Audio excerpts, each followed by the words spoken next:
biyaya, sa iyong ping kami nagtitipon ngayon, upang purihin ang Diyos ng may debosyon. Ilang simbahan at aming gabay, sa landas ni Kristo kami akayin mo habang buhay. Puso mong mapagkumbaba at masunurin, naway maging huwaran naming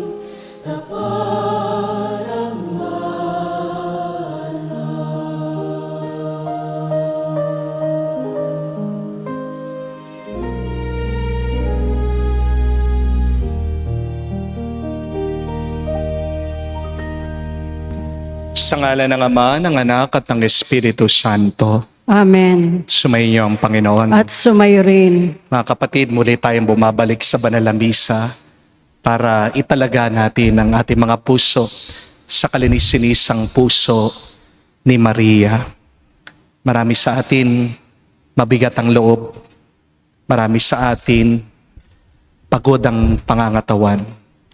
Marami sa atin ang nalilito, naliligaw sa buhay.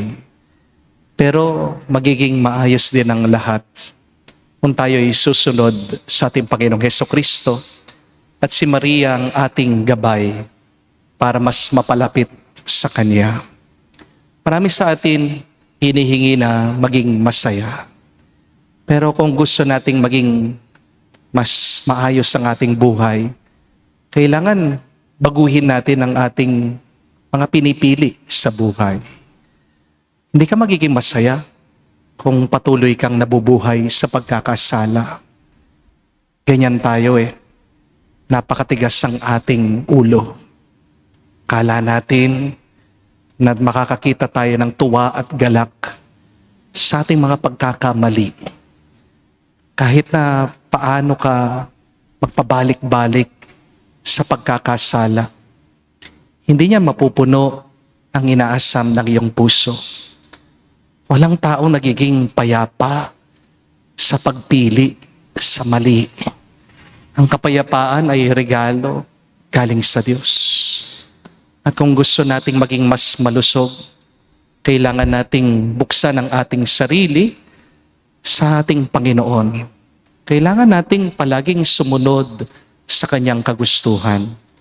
Kaya naman, umpisa natin ang banal na misang ito sa pamagitan ng pagpapakumbaba, pag-amin sa ating mga nagawang kasalanan, para minsan pa tayo'y makitang karapat dapat makatanggap sa mga banal na misteryo.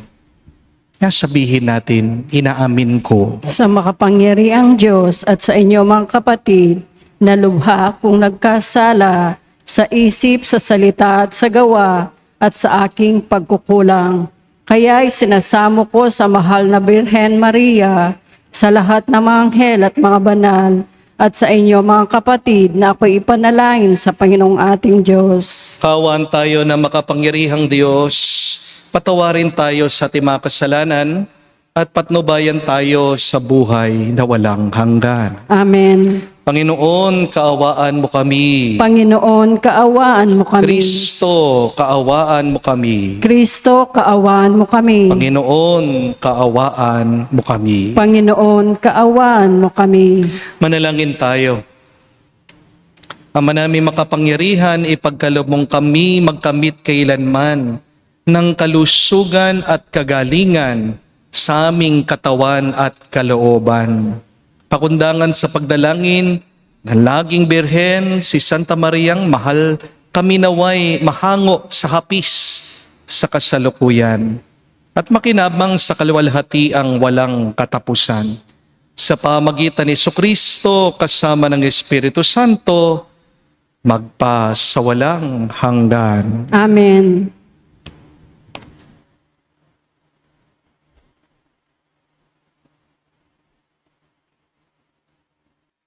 Pagbasa mula sa aklat ni Propeta Amos.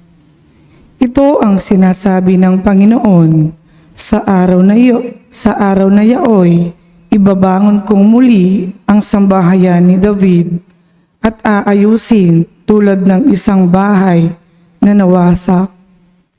Itatayo kong muli iyon, kagaya noong araw, sa gayon sasakupin ng Israel ang nalalabi sa lupain ng Edom at lahat ng bansang dati akin.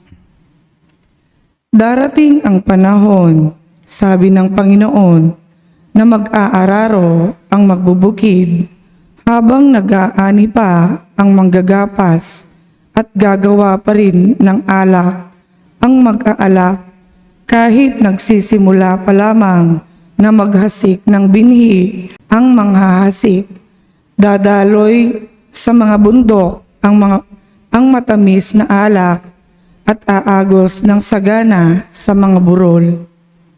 Ibabalik ko sa kanilang lupain ang aking bayan. Itatayo nilang muli ang kanilang mga lungsod na nawasak at doon sila maninirahan. Tatamnan nilang muli ang mga ubasan at iinom ng alak. Magtatanim sila uli sa mga halaman at kakain ng mga bunga niyon. Ibabalik ko sila sa lupaing ibinigay ko sa kanila at hindi na sila maaalis pang muli roon. Ang Panginoon na inyong Diyos ang nagsalita, ang salita ng Diyos. Salamat sa Diyos. Ang pooy nagsasalita na bayan niya'y papayapa. Ang puoy nagsasalita na bayan niya'y papayapa. Aking naririnig magmula sa poon ang sinasalita. Sinasabi niyang ang mga lingkod niya'y magiging payapa. Kung mga ngasisi at di nababalik sa gawang masama. Ang puoy nagsasalita na bayan niya'y papayapa. Ang pagtatapatan at pag-iibigay magdadaop palad. Ang kapayapaan at ang katwiray magsasamang ganap. Sa balat ng lupay, pawang maghahari, yaong pagtatapat.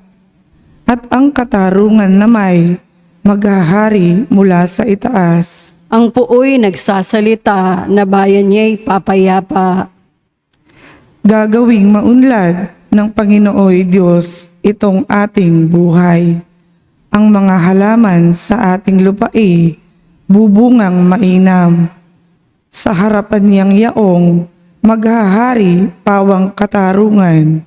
Magiging payapat susunod ang madla sa kanyang daan. Ang puoy nagsasalita na bayan niya'y papayapa.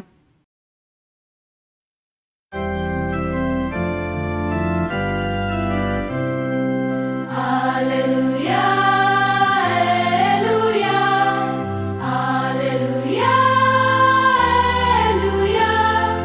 Alleluia, Alleluia, Alleluia,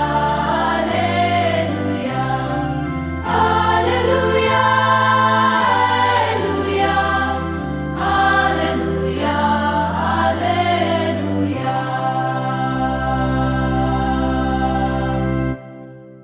Ang tinig ko'y pakikinggan ng kabilang sa kingkawan. Ako'y kanilang susundan. Alleluia, Alleluia. Sumainyo ang Panginoon. At sumayo rin. Ang mabuting balita ng Panginoon ayon kay San Mateo. Papuri sa iyo, Panginoon. Nung panong yon, lumapit kay Jesus ang mga alagad ni San Juan Bautista at ang wika, malimit kaming mag-ayuno. Gayon din ang mga Pariseo. Bakit po hindi nag-aayuno ang inyong mga alagad? Sumagot siya, maaari bang magdalamhati ang mga panauhin sa kasalan habang kasama nila ang lalaking kinakasal? Kapag wala na siya, saka pa lamang sila mag-aayuno. Walang nagtatagpi ng bagong kayo sa isang lumang kasuotan. sapagkat mababatak nito ang tinagpian, at lalong lalaki ang punit. Wala rin nagsisilid ng bagong alak sa lumang sisidlang balat. Kapag gayon ang ginawa, puputok ang balat, matatapon ang alak, at mawawasak ang sisidlan. Sa halip ay sinisilid ang bagong alak sa bagong sisidlang balat, at sa gayong kapwa nagtatagal. Ang kapatid, ang mabuting balita ng ating Panginoon. Pinupuri ka namin, Panginoong Heso Kristo. Gandang araw po muli sa inyong lahat. Meron pong isang sikat na kasabihan galing po kay Albert Einstein. Ang sabi po niya, insanity is doing the same thing over and over again, but expecting different results. Ano daw po ang kahibangan? Ano daw po ang kamangmangan?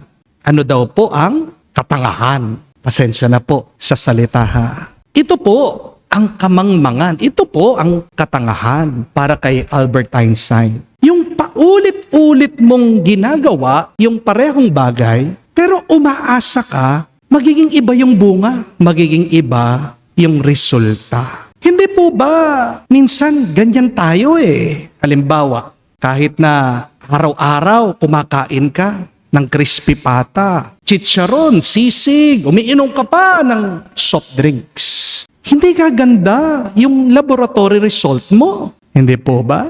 Kahit na magdasal ka, Lord, bigyan mo naman ako na magandang resulta sa akin blood chem. Huwag niyo po akong hahayaan na uminom palagi ng gamot at ng maintenance.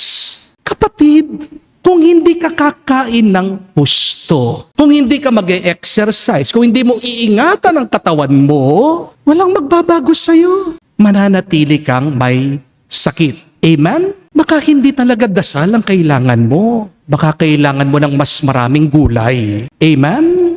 Merong iba, nangangako, mag-iipon na ako tuwing sweldo. Pero, ang pangako, hindi naman nakakayaman. Di po ba?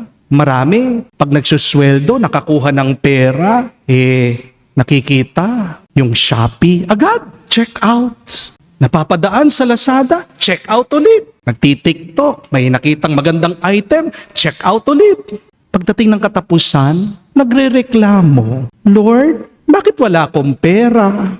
Meron laging nagpupuyat sa kaka-cellphone ng 2:00 ng madaling araw. Kinabukasan, nagrereklamo, pagod na pagod daw sila. Hindi naman kulang sa himala, kulang lang sa tulog yung iba po sa atin. Di po ba? Hindi mo kinakausap yung asawa mo ng maayos. Puro lang kayo sigawan, puro lang kayo sumbatan, puro na lang pag-iinsulto. Pagkatapos magtataka ka pa, bakit kaya hindi kami masaya? Bakit kaya hindi umaayos ang aming relasyon? Hindi ka naman nagdadasal Paminsan-minsan ka lang nagsisimba. Pagkatapos, alam mo naman na mali, pinipili mo pa rin yung mali. Pero kapag may problema ka, ang lakas ng loob mo, tanungin mo ang Diyos, Lord, nasaan ka ba?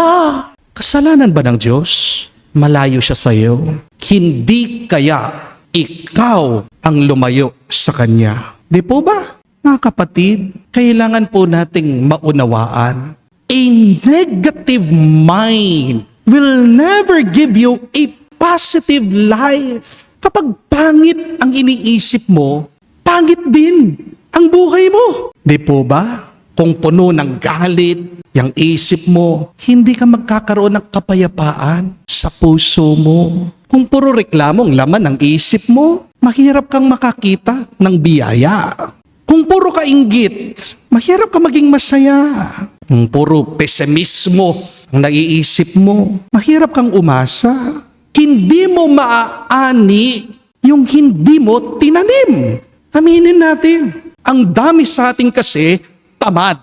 Di po ba? Hindi ibig sabihin, naiisip mo, ginawa mo na. Di po ba? Kaya nga po, itong gusto kong tandaan niyo. If you want something different in your life, you must start to do something different. Gusto mo ng bago sa buhay mo? Baguhin mo yung ginagawa mo. Baguhin mo yung mga desisyon mo. Hindi po ba? Kung gusto mong bagong bunga, magtanim ka ng bagong binhi. Kung gusto mo ng bagong direksyon ng buhay mo, baguhin mo yung hakbang mo. Kung gusto mo ng bagong buhay, baguhin mo yung pag-iisip mo. Amen? At ito po mismo ang ating narinig sa Ebanghelyo. Ano pong sabi ng ating Panginoong Hesukristo? No one pours new wine into old wineskins. Hindi pwedeng bagong alak, lumang lalagyanan. Hindi pwedeng bagong biyaya, pero luma pa rin yung ugali mo. Hindi pwedeng bagong buhay, pero luma pa rin ang pagkatao mo. Hindi pwedeng humingi ka ng bagong milagro, pero ayaw mo naman magbago sa pagkakasala mo. Kaya minsan, di ka pinagpapala ng Diyos. Hindi dahil kulang ang kapangyarihan niya. Wala kang pagpapala dahil walang bagong lalagyanan ng biyaya sa buhay mo. Isaradong puso mo, tigas-tigas ng ulo mo. Ayaw mo naman magbago. Minsan, may mga nagpapapray over sa akin. Gusto daw gumaling. Pero pag tinatanong ko, nagpa-check up na po ba kayo sa doktor? Hindi pa daw. Bakit? Natatakot. Paano gagaling? Di po ba? Sinabihan na ng doktor, Mami, Daddy, bawal na ang soft drinks sa'yo. Bawal ng Coke. Ano sinasabi ng iba? May gamot naman. Di po ba? Mga kapatid, ang Diyos, oo, gumagawa ng himala. Pero walang kwentang himala kung matigas pa rin ang ulo mo. Amen? Isan din po, ang dami nagpapa-counseling sa akin. Pumupunta po dito sa parokya. Sinasabi, nagre-reklamo, Father, lagi kami nag-aaway nitong misis ko, nitong mister ko. Alam niyo po, isa sa unang tanong ko sa kanila, paano ba kayo nag-uusap?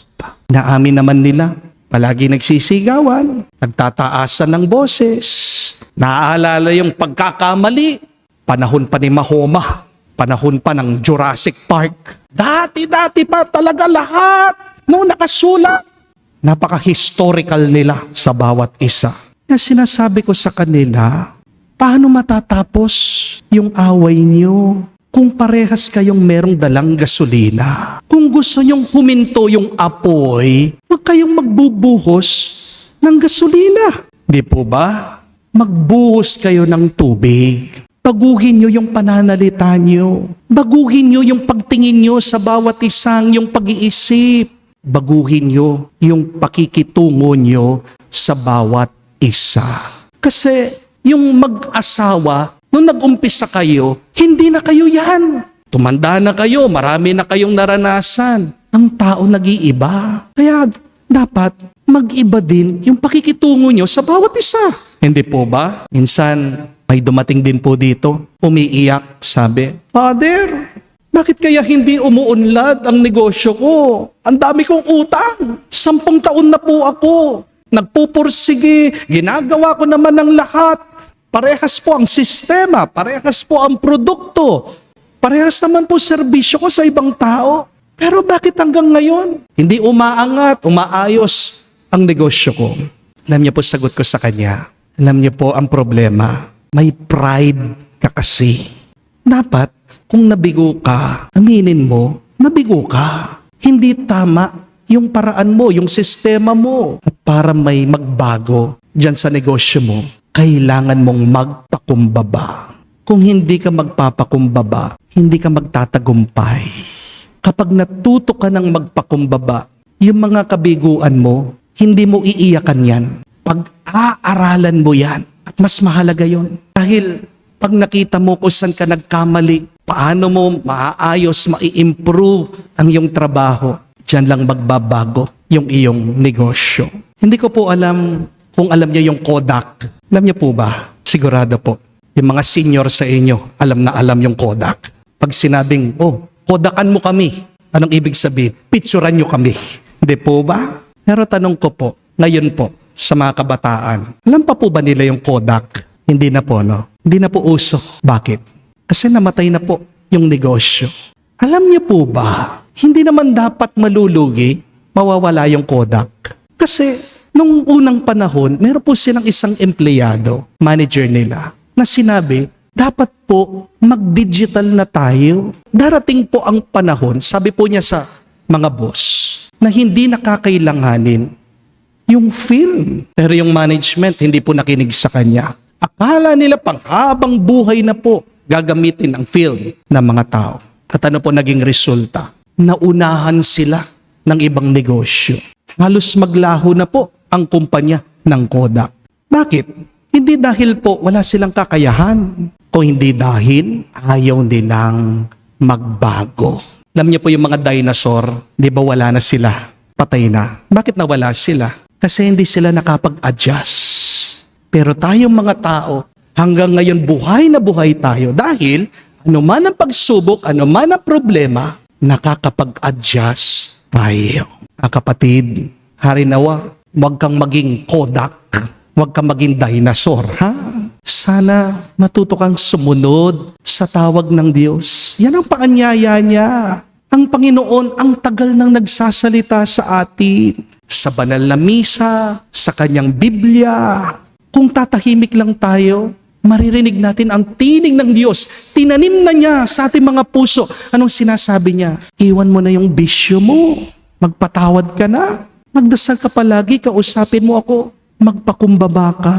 Ayusin mo na ang sarili mo para sa iyong pamilya. Pero anong palagi natin sinasabi? Mamaya na lang, Lord. Kaya ano pong nangyayari? Nalalampasan tayo madalas na mga pagpapalat bendisyon ng Diyos. Alam niyo po, merong isang salita na palaging paulit-ulit na lumilitaw sa Biblia. Pero bihira po nating banggitin ito ngayon. Ano pong salitang ito? Palagi mababasa niyo po pag binubuksan yung Biblia. Ito po yung salitang repent. R-E-P-E-N-T. Repent. Sa wika pong Hebreo, ang repent po ay shuv. S-H-U-V. At napakaganda po ng kahulugan nito.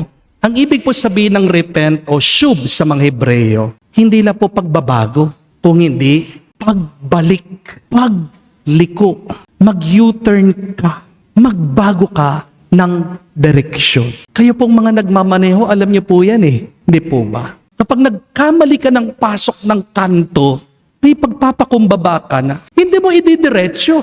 Hindi po ba? Wala naman pong masama kung mag-U-turn ka. Kasi kung ipipilit mo sarili mo, ano mangyayari? Babanggain mo yung mga bahay dyan. Matigas ang ulo mo kung may pride ka, sige, diretso mo dyan. Baka mahulog ka sa bangin. Hindi po ba? Kapatid, pansinin niyo po ang Diyos. Habang buhay tayo, hindi tayo agad kinokondem. Hindi sinasabi ng Diyos, masama ka, hindi kita gusto. Anong paanyaya ng Diyos? Habang buhay tayo, binibigyan tayo, napakaraming chance. Bumalik ka. Hindi sinasabi ng Panginoon, wala ka ng pag-asa. Ay lang mga tao yun eh. Kasi napaka mapanghusga natin. Hindi po ba? Pero pagdating sa Diyos, palagi siyang umaasa na tayo'y magbago, na tayo'y bumalik sa Kanya. Mahal na mahal niya tayo. Mga anak niya tayo eh. Hindi po ba? Kung paano kayong mga magulang, kahit na anong pagkakamali na ginawa ng mga anak niyo, lumaban man sila sa inyo, pinagtaasan man kayo ng boses, namura kayo, nilabanan man kayo, tatanggapin niyo yung sakit na yon. Pero hihintayin niyo sila na magbago, na tumino. Ganyan ang Diyos. Marahil, ang pinakamahirap gawin po ay yung ayaw natin mapagsabihan. Pero minsan, madalas, di po ba? Ayaw nating pinagsasabihan. Ayaw nating pinakikialaman. Ayaw nating inaamin na mali tayo eh. Sa madaling salita, mas gusto pa nating pagtanggol yung pride natin. Kaysa sa baguhin ang ating buhay. Pero tandaan niyo po ito at mag-ingat kayo. Ang pride mo, yan ang nagsasara sa pintuan ng grasya ng Diyos. Walang taong pinagpapala na mataas ang kanyang loob. Pero kung mag-uumpisa kang magpakumbaba, diyan magbubukas ang pintuan ng langit para magpaulan ng himala at pagpapala sa iyo. Kapatid, hindi mo kailangan ang pride sa buhay mo. Amen? Kung gusto mo ng panibagong kabanata, isara mo muna yung lumang pahina ng iyong buhay. Kung gusto mo ng bagong ani, magtanim ka ng bagong binhi. Kung gusto mo ng bagong biyaya, baguhin mo ang ugali mo, ang pagkatao mo. Kung nahihirapan ka, magpatulong ka sa Diyos. Dahil ang mabuting balita, ang ating Diyos, handang magbigay palagi ng bagong alak, ng bagong grasya. Ang tanong, handa ka ba? Bago ba ang iyong sisidlan, ang iyong lalagyanan? Hari nawa, ngayon naririnig po natin ang salita ng Diyos. Magising tayo, matauhan tayo, at kumilos ka. Baguhin mo ang mga pinipili mo, kapatid. Walang masama sa pag-amin mo, nagkamali ka. Dahil pag inamin mo na hindi tama ang iyong mga naging desisyon kahapon, diyan mag-uumpisa na pupunuin ka ng Diyos ng kanyang biyaya, hindi kakaunti o hindi sobra-sobra. Amen.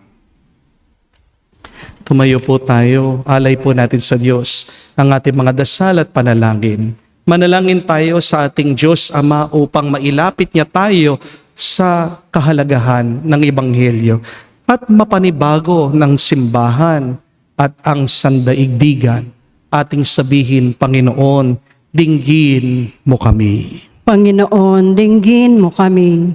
Ang simbahan, ang sambayanan ng Diyos at ang mga pinuno nito'y naway makasunod sa bulong ng Espiritu Santo na hipahayag sa mga tao na makabagong panahon ang walang kupas na lengguwahe ng Ebanghelyo. Manalangin tayo sa Panginoon. Panginoon, dinggin mo kami. Sa ating puso, naway buksan natin sa makapangyariang pagliligtas ng Diyos kay Kristo na higit na mas mahalaga kaysa sa pagsasagawa ng sinaunang relihiyosong gawain. Manalangin tayo sa Panginoon. Panginoon, dinggin mo kami. At inawang mapagtanto na laging mangyayari ang himala ng pagbabago sa mga nagnanais na makamit ito sa tulong ni Kristo. Manalangin tayo sa Panginoon. Panginoon, dinggin mo kami. Sa katahimikan po ng ating puso, banggitin natin, sabihin natin sa Diyos ang ating mga personal na pangangailangan. Ama naming nasa langit, pakinggan mo ang aming mga panalangin at turuan mo kami ng pamamaraan upang mamuhay bilang iyong bagong bayan na pinalaya sa pamamagitan ni Kristo, aming Panginoon. Amen.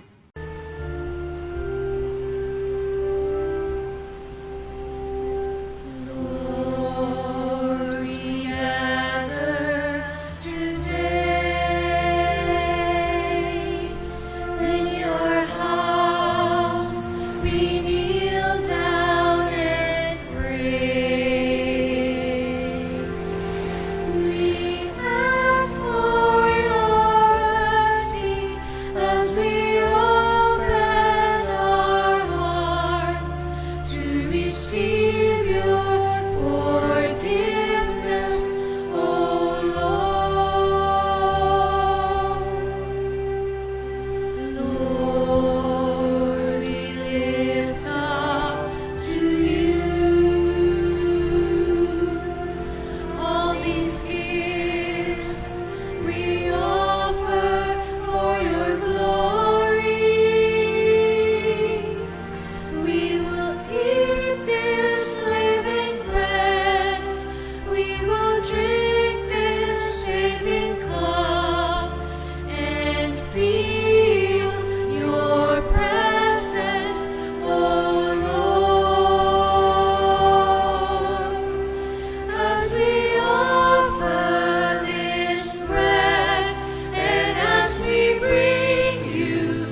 Manalangin kayo mga kapatid, para ang ating mga paghahain ay kalugdan ng Diyos amang makapangyarihan. Tanggapin nawa ng Panginoon itong paghahain sa iyong mga kamay, sa kapurihan niya at karangalan at sa ating kapakinabangan at sa buong sambayanan niyang banal. Ama naming lumikha, ang iyong nagkatawang taong anak ay tumulong nawa sa aming ginagawa upang siya na iniluwal ni Maria nandi bumawas kundi lalo pang nagpaganap sa pagkabirhen ay magpagindapat na kalugdan mo ang aming paghahain sa ipagpapatawad ng mga kasalanan sapagkat siya ang Panginoon kasama mo at ang Espiritu Santo magpa sa walang hanggan. Amen. Sumainyo ang Panginoon. At sumayo rin. Itaas sa Diyos sa inyong mga puso at diwa. Itinaas na namin sa Panginoon. Pasalamatan natin ang Panginoong ating Diyos. Marapat na siya ay pasalamatan. Ama naming makapangyarihan, tunay nga marapat na ikaw ang aming pasalamatan. Bukod mong pinagpala maging ina ni Jesucristo, ang mahal na Birhen, nagpupuri at nagagalak sa iyo. Ikaw ang gumawa ng tanang dakilang bagay. Ikaw ang lumilingap sa lahat kailanman. Naglilingap mo ang mahal na Birhen bilang iyong abang alipin na iyong binigyan ng tungkuling kumalinga sa anak mong manunubos namin. Kaya kaisa na mga anghel nagsisiawit ng papuri sa iyo. Nang walang humpay sa kalangitan kami nagbubunyi sa iyong kadakilaan.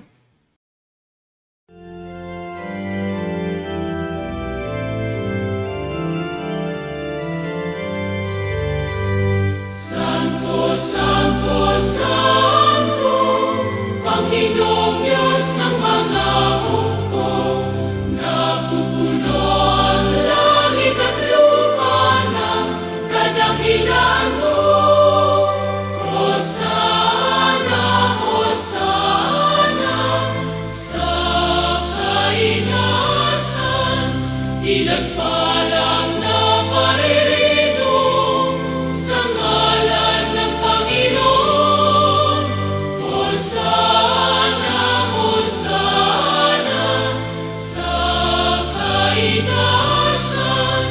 Hosana, Hosana, sa kainasan.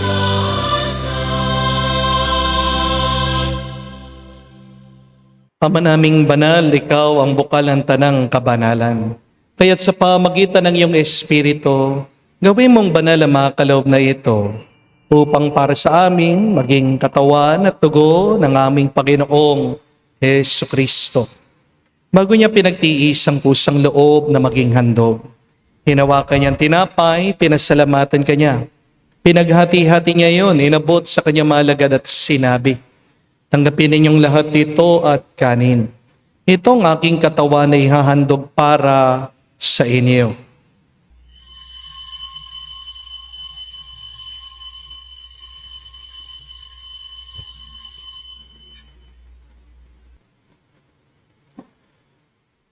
Gayon din naman na matapos ang hapunan, hinawakan niyang kalis. Muli kanyang pinasalamatan. Nabot niyang kalis sa kanyang malagad at sinabi, tanggapin ninyong lahat ito at inumin. Ito ang kalis ng aking dugo ng bago at walang hanggan tipan. Ang aking dugo na ibubuhos para sa inyo at para sa lahat. Sa ipagpapatawad ng mga kasalanan, gawin ninyo ito sa pag-alaala sa akin.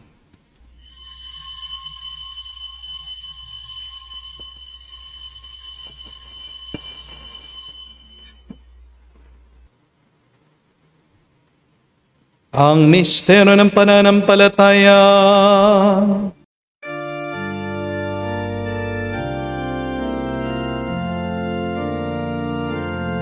Si Kristo ay namatay, si Kristo ay nabuhay, si Kristo ay babalik sa wakas.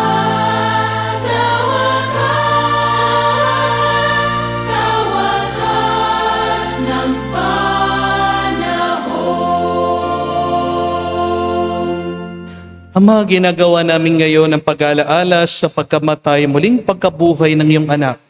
Kaya tinialay namin sa iyong tinapay nagbibigay buhay at ang kalis na nagkakaloob ng kaligtasan. Kami nagpapasalamat dahil kami yung minarapat na tumayo sa harap mo para maglingkod sa iyo. Sinasamo namin kami magsalo-salo sa katawan at dugo ni Kristo ay mabuklod sa pagkakaisa sa pamagitan ng Espiritu Santo. Amalingapin mong iyong simbahan laganap sa buong daigdig. Puspusin mo kami sa pag-ibig. Kay San Leon ang aming Santo Papa, si Florentino aming Arsobispo ng Tanang Kaparian. Alalahanin mo rin ang aming mga kapatid na nahimlay may pag-asang sila'y muling mabubuhay. Gayon din naman lahat ng mga pumanaw. Kawan mo't sila't patuloyin sa iyong kaliwanagan. Kawan mo't pagindapatin kaming lahat makasalo sa iyong buhay na walang wakas. Kaisa na mahal na Birhen Maria, Ina ng Diyos. Kaisa ni San Jose ang kanyang malwalhating esposo. Kaisa ng mga apostol at lahat ng mga banal na namuhay dito sa daigdig na kalugod-lugod sa iyo. May pagdiwang nawa namin ang pagpupuri sa kararangal mo. Sa pamagitan ng iyong anak, aming Panginoong Hesu Kristo.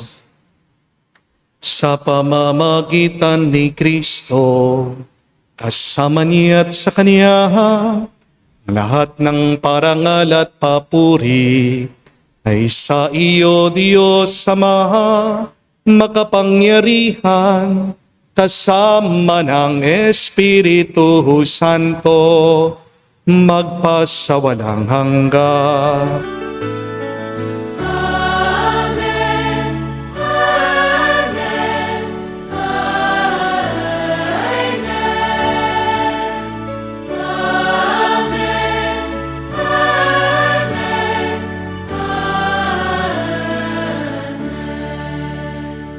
Sa nakagaling na utos sa turo ni Jesus sa Panginoon natin na Diyos, ipahayag natin ng lakas, loob.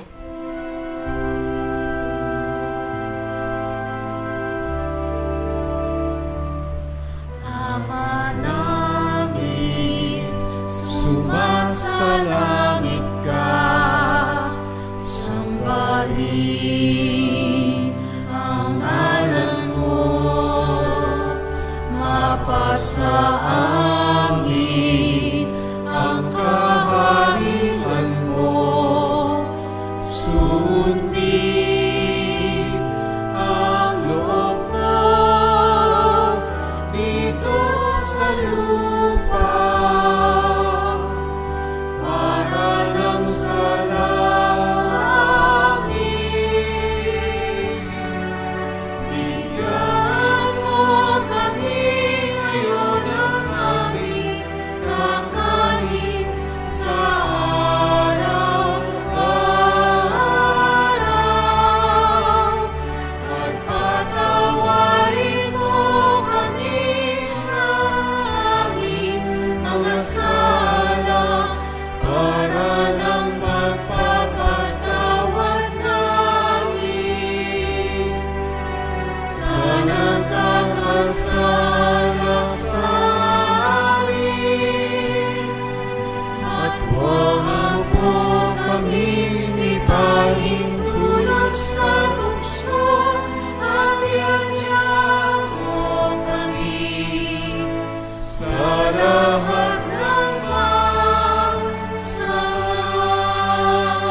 Hinihiling namin kami, Yadya, sa lahat ng masama, pagkalooban ng kapayapaan araw-araw, ligtas sa kasalanan, ilayo sa lahat ng kapahamakan, samantalang aming pinanabikan ang dakilang araw ng pagpapahayag ng tagapagligtas naming si Hesu Kristo. Sapagkat iyo ang kaharian at ang kapangyarihan at ang kapurihan magpakailanman. Amen. Panginoong Hesu Kristo, sinabi mo sa mga apostol, kapayapaan ang iniiwan ko sa inyo. Ang aking kapayapaan binibigay ko sa inyo. Tungayan mo ang aming pananampalataya at huwag ang aming pagkakasala. Pagkalooban mo kami ng kapayapaan at pagkakaisa ayon sa iyong kalooban, kasama ng Espiritu Santo, magpasawalang hanggan. Amen. Kapayapaan ng Panginoon ay laging sumainyo. At sumayo rin. Magbigayan po tayo ng kapayapaan sa bawat isa. Peace with you po, kapayapaan po sa inyong lahat.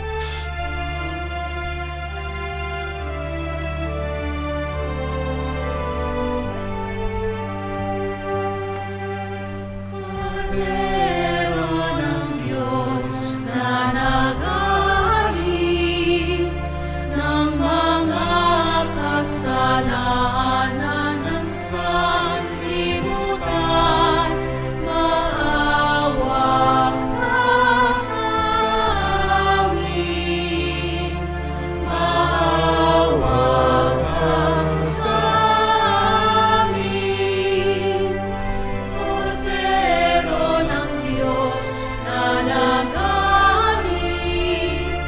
ng mga kasalanan ng sanlibutan, maawa ka sa amin. Maawa ka sa amin. Kordero ng Diyos na nag-aalis ng mga kasalanan ng sanlibutan, ipagkaloob mo sa amin ang kapayapaan. Mga kapatid, naririto ang ating Panginoong Jesucristo, ang Kordero ng Diyos. Siya nag-aalis sa mga kasalanan ng sanlibutan. Mapalad tayong lumalapit sa piging ng Kordero. Panginoon, hindi ako karapat-dapat na magpatuloy sa iyo, ngunit sa isang salita mo lamang ay gagaling na ako.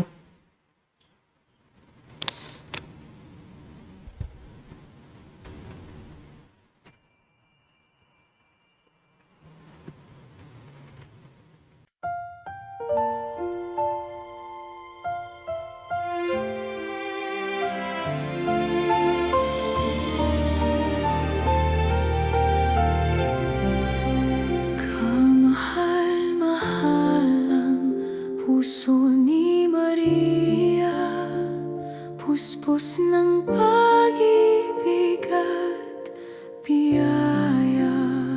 Sa iyong piling kami lumalapit, upang kay Kristo ay lalong mapalapit.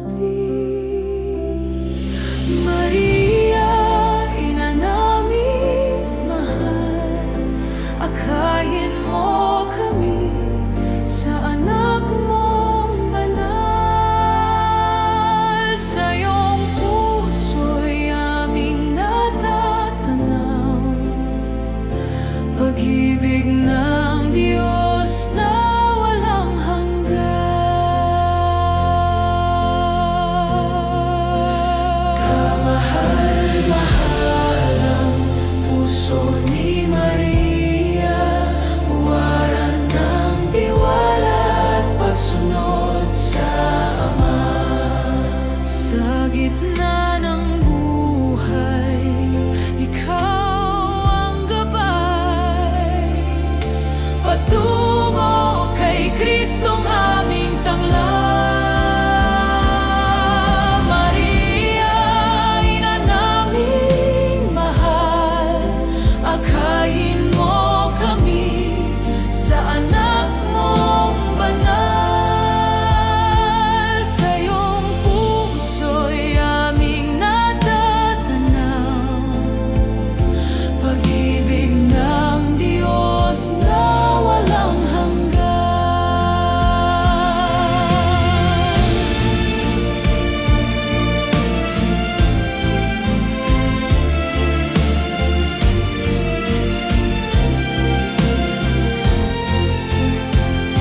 Sa iyong puso'y aming natatanaw, pag-ibig ng Diyos na walang hanggan.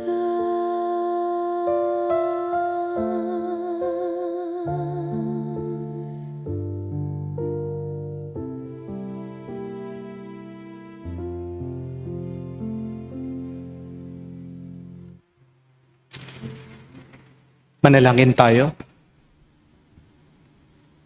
Ama namin mapagmahal, sa pagsasalo namin sa banal na pakikinabang, ang iyong kagandang loob ay aming hinihiling upang ang pagpaparangal namin sa mahal na Birhen at pagtulad namin sa Kanya ay maging dapat na aming paglingkuran. Ang pagganap sa kaloob mong kaligtasan sa pamagitan ni Jesucristo kasama ng Espiritu Santo magpa sa walang hanggan. Amen. Inanyayahan ko po kayo ngayon na ilagay inyong mga kanang kamay sa inyong mga dibdib at sabay-sabay po natin dasalin the miraculous prayer of Padre Pio for the quick recovery and healing of our sick brothers and sisters. Heavenly Father, I thank you for loving me. I thank you for sending your Son, our Lord Jesus Christ, to the world to save and to set me free. I trust in your power and grace that sustain and restore me. Loving Father, touch me now with your healing hands, for I believe that your will is for me to be well in mind, body, soul, and spirit. Cover me with the most precious blood of your Son, our Lord Jesus Christ, from the top of my head to the soles of my feet. Cast out anything that should not be in me. Root out any unhealthy and abnormal cells. Open any blocked arteries or veins, and rebuild and replenish any damaged areas. Remove all inflammation and cleanse any infection by the power of Jesus' precious blood. Let the fire of your healing love pass through my entire body to heal and to make new any disease areas, so that my body will function the way that you created it to function. Touch also my mind and my emotion, even the deepest recesses of my heart. Saturate my entire being with your presence, love, joy, and peace, and draw me ever closer to you every moment of my life. And Father, fill me with your Holy Spirit, empower me to do your works, so that my life will bring glory and honor to your holy name. I ask this in the name of Jesus Christ, our Lord. Amen. We ask for the intercession of our Blessed Mother Mary. Hail Mary, full of grace, the Lord is with you. Blessed are you among women, and blessed is the fruit of your womb, Jesus. Holy Mary, Mother of God, pray for us sinners now at the hour of our death. Amen. Padre Pio o Petralcina, Pray pray for us. for us. Muli po kami nagpapasalamat sa ating mga bisita, mga followers na nakasama natin, nakasalo natin ngayong Healing Mass. Palakpakan po natin sila. Thank you very much po sa inyong pagdating. Mga kapatid, tandaan niyo po ha, ano po ang kamangmangan? Ano po ang, pasensya na po ulit sa salita, katangahan. Yan yung paulit-ulit mong ginagawa ang isang bagay, pero umaasa ka, mag-iiba yung bunga, mag-iiba ang resulta. Kung hindi nagtagumpay sa unang beses, okay, try mo na naman. Pero kung sa susunod na beses, pangalawang beses, tatlong beses, wala talaga. Hindi naman po masama, aminin natin yung pagkakamali natin. Baguhin natin yung ating pagpili. Baguhin natin yung proseso, yung sistema. Baguhin natin yung ating paggawa. Di po ba? Pero para makita mong iyong pagkakamali, kailangan matuto kang magpakumbaba. Magsisi. Ano pong pagsisisi? Repent, shuv. Pagbabalik loob sa Diyos. Dahil pag bumalik tayo sa Panginoon, dahil siya ang liwanag, magiging mas malinaw sa atin ang lahat. Magandang pagmunihan yan. Ano yung paulit-ulit kong ginagawa sa tigas ng ulo ko, tigas ng puso ko, na hindi naman talaga nakakabuti, nakakatulong sa akin. Sana hindi mo lang makita. Sana magkaroon ka ng lakas ng loob, iwanan mo yan, baguhin mo ang iyong pamamaraan para magbago din ang iyong buhay. Amen? Be honest with yourself. Write it down. Ano yung masama mong pag-iisip? As I have said, a negative mind will never produce a positive life. Huwag niyo po sasabihin na, ganito na talaga ako, Father, wala ka na magagawa. Talagang walang bagong grasya. Tigas ng ulo mo Tingnan mo, pinagmamalaki mo pa. Kahit na ipilit at ipilit mo, walang bagong pagpapala ang darating sa buhay mo. Tandaan niyo po, ang kataasan ng loob na nagsasara sa pintuan ng biyaya ng Diyos sa atin. Pero kung magpapakumbaba ka, magiging honest ka lang, magiging tapat ka, magbubukas ang pintuan ng langit para magpaulan, hindi lang ng pagpapala, pero pati ng himala sa iyong buhay. So please, write it down. Ano yung paulit-ulit mong ginagawa na hindi naman nagbubunga ng mabuti at maganda sa iyong buhay. And then pray over it. Ask the Lord for the strength to leave it, return to Him, at mag-umpisa kang piliin mo, mas tama, mas mabuti, makikita mo gaganda ang iyong buhay. Sumayin niyo ang Panginoon. At sumayo rin. At kayo basbasa ng Diyos, makapangyarihan sa lahat, sa ngalan ng Ama, ng Anak, ng Espiritu Santo. Amen. Ang ating misa'y natapos na. Umayo kayo sa kapayapaan ni Kristo. Salamat sa Diyos.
Voices on, sweet honor.